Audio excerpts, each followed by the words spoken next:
Hey guys, it's Sam, and today I want to talk about my year of growth in 2019. So at the beginning of the year, for the last couple of years, have set a intention word, kind of, but for a couple of reasons. I sort of always know some of the things that are coming in the next year. So for example, 2018 was conquer. That ended up being very true with a lot of things as far as like difficulties in school and finishing my master's degree and how busy I was and my relationship at the time and all of that. So 2019 was growth because I felt like a lot of the things that happened in 2018 I was going to have to process and learn from and grow and change, and I just wanted this to be a year of like self-exploration because I was living alone for the first time and all of this stuff, and that ended up happening.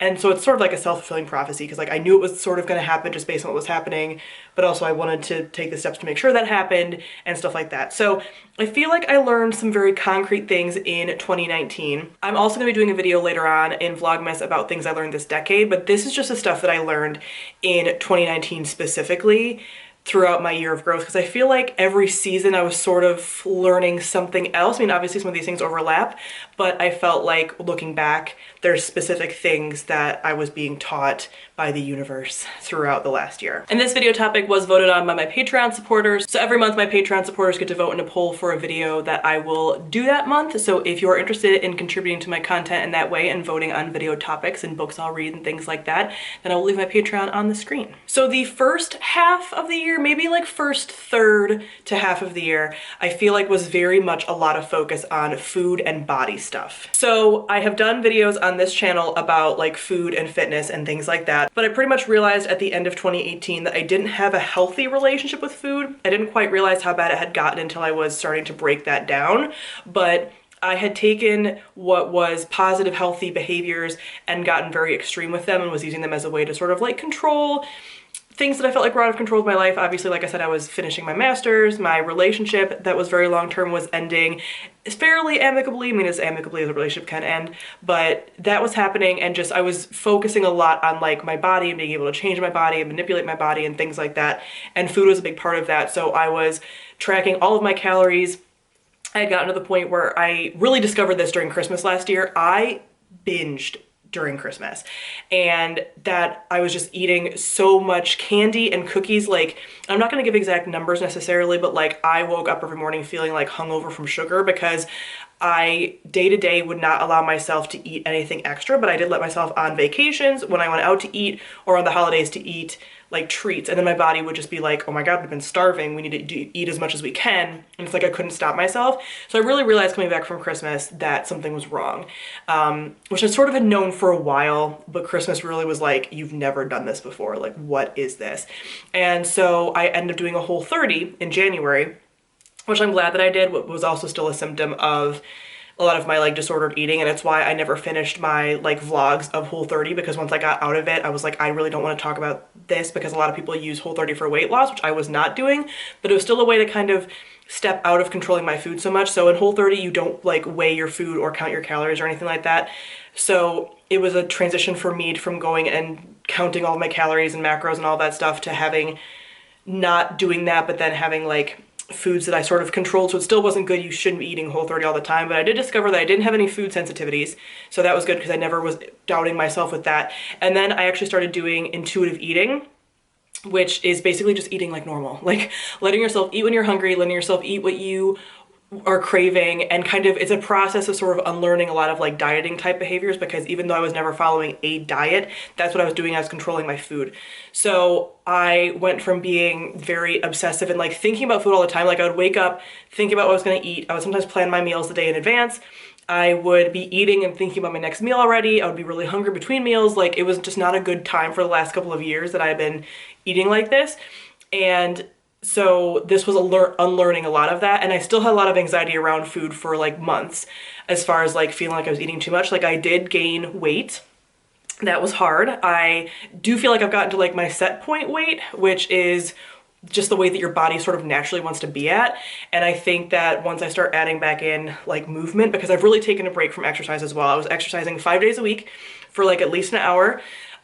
Which did make me feel good, but at the same time was like a obsessive thing that I was doing. So I ended up working with my own therapist and then a body positive intuitive eating therapist to help with a lot of that. I didn't have a full-blown eating disorder, but I did have disordered eating, more like orthorexia type symptoms and behaviors.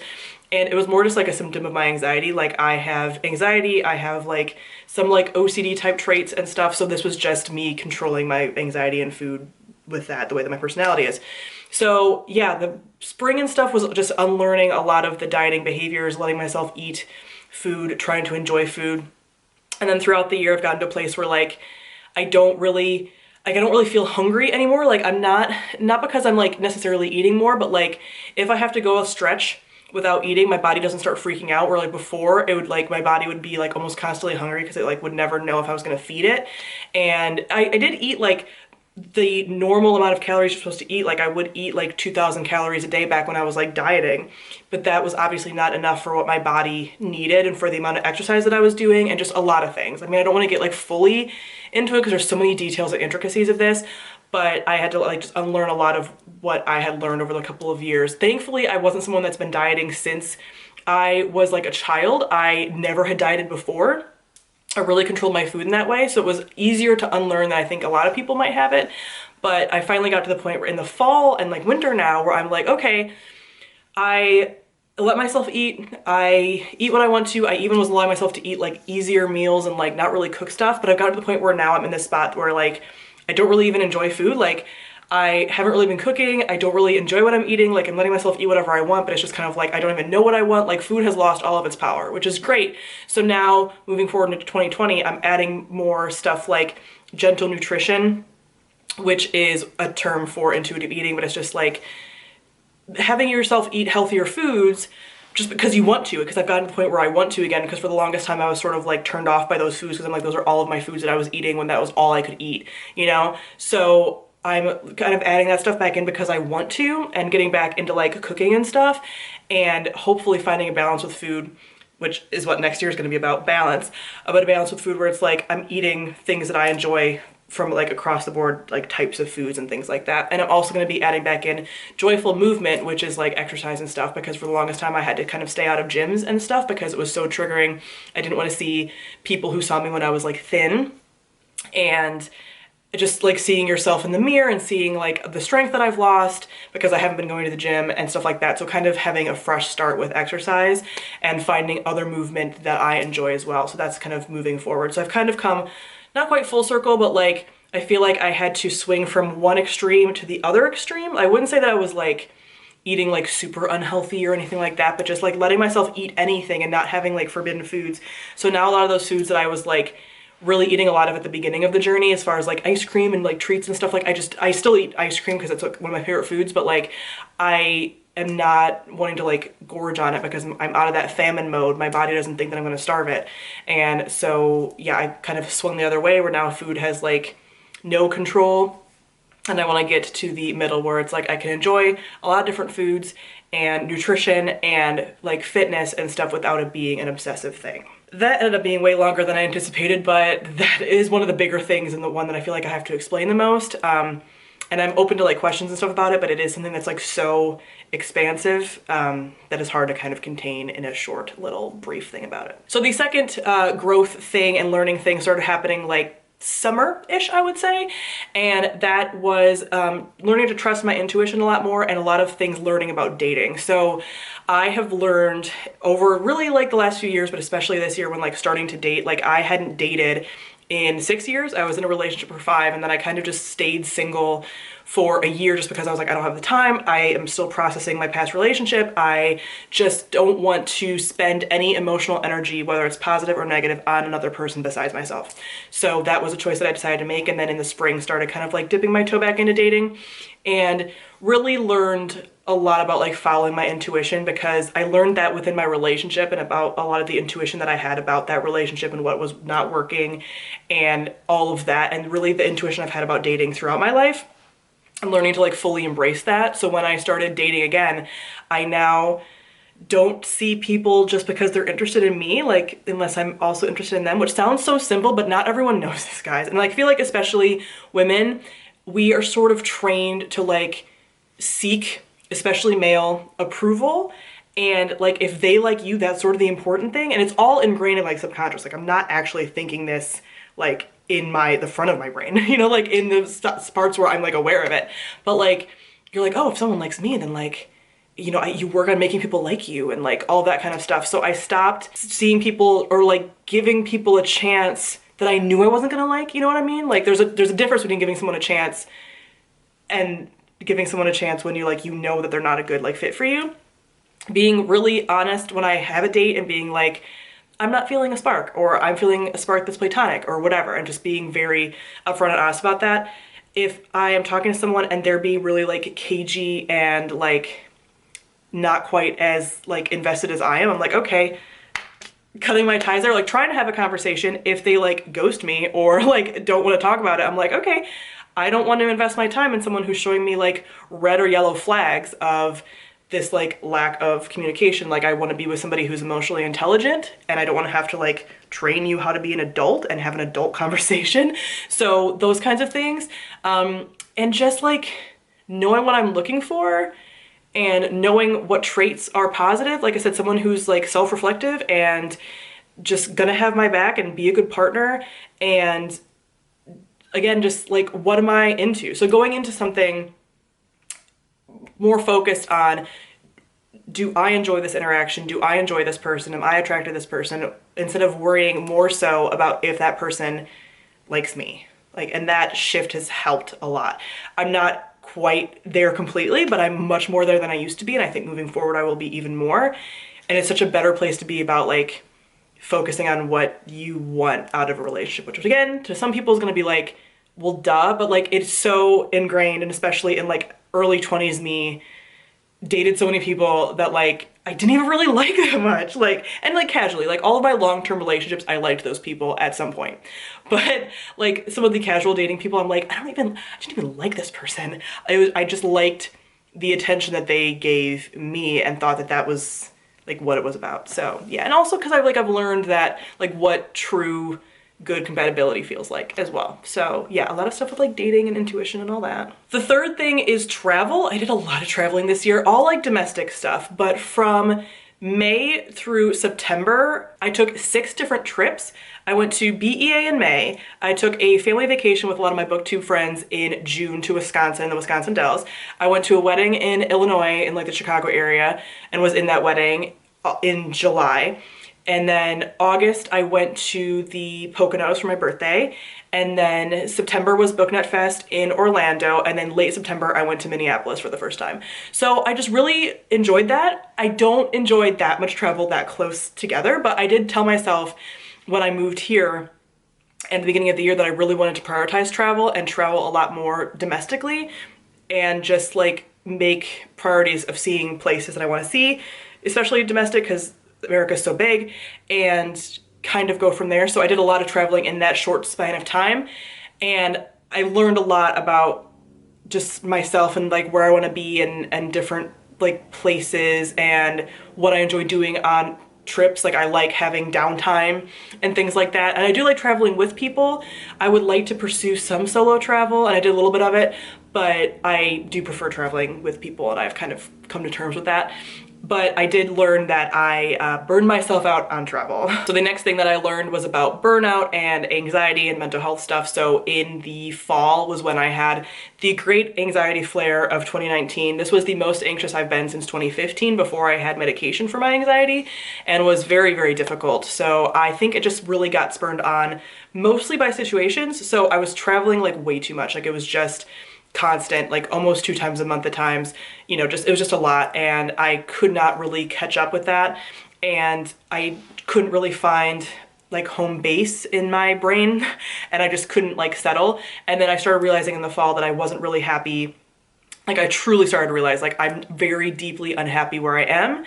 I'm not feeling super supported so that I can do my job really well, but mostly because of like supported by my environment and by the people I'm around, not so much with like my work colleagues or anything, but like I don't have a support system here. I don't really feel like this is home, which I'll get to in a second. And I started to realize that this situation was not making me happy and was really affecting my mental health. I was really heavily relying on my medication, more so than I had in the past, in a way that was prescribed, but just like taking it more often PRN than I had to.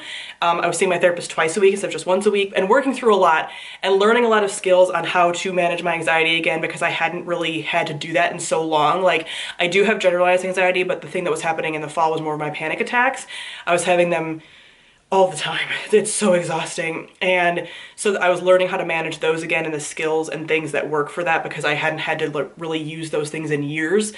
Because my generalized anxiety doesn't bother me as much. It's kind of the difference between having like a headache and like a migraine. So I was just able to handle the generalized anxiety more. But as I learned a lot about sort of what I need to feel stable. And again, like, this anxiety flare wouldn't have been as bad with a support system. Just a job that's not as stressful, because I do work in inpatient hospice and see people die multiple times a week, and that's just hard to do without a support system, and just not feeling generally happy here. Like, I kind of knew since the summer that I wanted to move back to the Midwest, but I was like, no, I should stay here for about another year. I'm gonna get licensed, I'm gonna do all that, I'll be fine. And my brain was finally like, in the fall, it was like, you're not fine. Like, no, you cannot stay here. That is the stupidest reason to stay here. There's all these other reasons to not stay here. You need to go. And finally, like, November is when I was like, I finally realized, like, I need to go. So that is the fifth thing that I learned, that home is important, and I have not felt at home, whatever home means to you, here in Delaware and in the Mid-Atlantic since I moved here. I moved here about 7 years ago to the Mid-Atlantic, to Philly, and then I moved to Delaware like a year or so later. But I've never wanted to be in Delaware. I never planned to move to Delaware. I moved down here for a relationship, which was a smart choice at the time, and I would still do that, but I probably wouldn't stay here as long as I did. And I need a lot of things out of my environment and out of the people that I'm around, and I want to have a strong support system in my family, because I really do love and appreciate my family. I feel better in the Midwest. When I traveled home to the Midwest twice in the summer was when I was like, it's so hard to explain to people who don't have this feeling, or maybe haven't lived away from where they grew up, or like haven't moved around and found the place that they do feel at home at. But like, I go back to the Midwest and I'm like, I can breathe, like I feel better. I like the social ways that people communicate. I prefer, I just like it a lot more than the Mid-Atlantic of the East Coast. I know the East Coast is very large, but the Mid-Atlantic has just not ever been somewhere that I feel at home and where I can feel like I can make friends. Like, and I'm not a horrible person by any means, and it's been like incredibly difficult to make friends with people who are not transplants from other parts of the country as well. I've made more friends with people here that are from the Midwest also, that just happen to live here. Like, so, and I prefer just that area, and I look forward to moving back to the Midwest and actually putting like solid roots down, because I felt like this entire time I've been out here, I haven't had roots here. And I learned that that's what I needed. I am an introvert, and yes, I can do a lot of things alone, and I don't need to be around people all the time, but I do need a support system. I think most humans do, and I just do not have that here, and I was deeply unhappy here, so I'm looking forward to going home. But also finding where home is. I feel like I will be in Chicago for a little bit of time, if not permanently, I don't know. But then I also really liked Minneapolis when I visited this year.